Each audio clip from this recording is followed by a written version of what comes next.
this afternoon. Wanted to get on and show you guys some really great hip openers and hip openers that are great places to start for runners. So runners, we're all type A pretty much, or a lot of us are. A lot of us tend to, when we go into a yoga class, think about yoga the same way we do as on a run, which is if you go really hard, then it's better. You're going to improve faster, right? Doesn't work that way with yoga. You want to make sure that you are finding poses that feel right in your body, and especially for runners and especially for hip openers, runners tend to be very tight in the hips, and so you want to find a pose that is giving you the appropriate amount of stretch, because if you stretch too far, you're actually not going to open at all. Your body's just going to naturally lock up. So it's all about finding the poses that are right for you, which is why I wanted to show you these poses today. These are poses, actually I'm going to show you that are all reclining poses. So there'll be poses on your back. What's great about that is that they do have versions where you can do the same thing where you're, for example, lying down and using your body weight to help press deeper into the pose, but that means that you're likely going to go a little bit further than what your body is ready for. So I want to show you some poses that are reclining, which allows you to very easily adjust the amount of pull you're putting on your body. Want to walk through different poses for each part of the body or each part of the hip.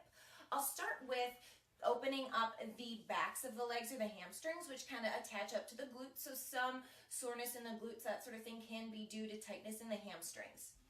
So a really nice one, and you could definitely grab a like a strap or towel to do this, but you could even do it without. You're just going to extend your leg up. If this is enough of a stretch, you could even lower it down. You want to find a good stretch in the back of your hamstring. I think most runners can probably lift up to about hip height, and then you're just going to simply pull the leg in as far as is comfortable. So I'm pretty flexible. I can pull my foot a lot further, but it's all about finding the right amount of stretch for you. So you're going to hold in here for a few breaths. This is a reclined hand to big toe pose. So if you were a yogi and you're going in the full version, you could grab a hold of your big toe with your hand. Do not recommend doing that for most runners unless you've been practicing yoga or if you're a former gymnast, dancer, that sort of thing. So you're just holding it in, holding for a few breaths, maybe 5, maybe a little bit longer than that if you really need the release. And then you can bring your leg out to the side a few inches, and that's going to stretch a slightly different part of the hamstring. And then back through center and let it fall a couple of inches to the side. That's going to help stretch out that IT band. All of you runners know the issues that happen with that tight IT bands.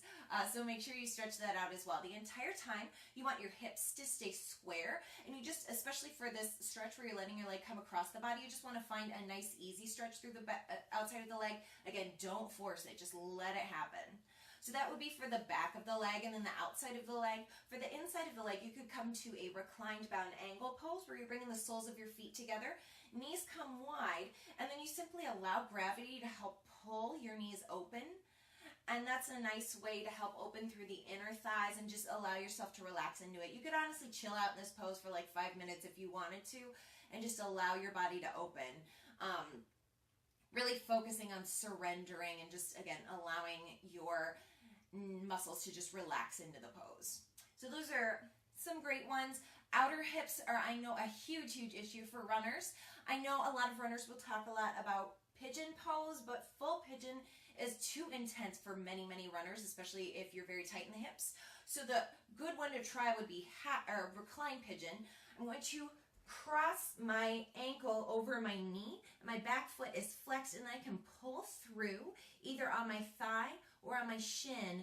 And as I'm doing that, I'm helping to open up the side of my hip here. A nice variation that I'll show you is to use the wall to help pull your leg in, and then you can just kind of chill out and allow that stretch to happen.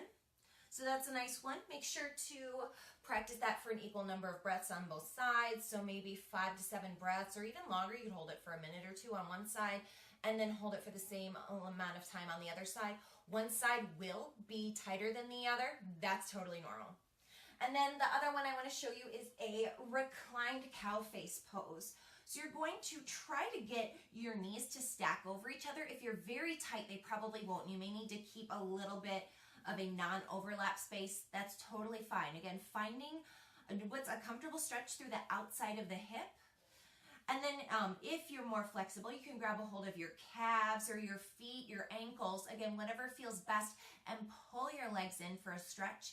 We're working or looking to find a spot where, again, you're having like a very comfortable stretch in the outside of your hips, but not too much, not too little.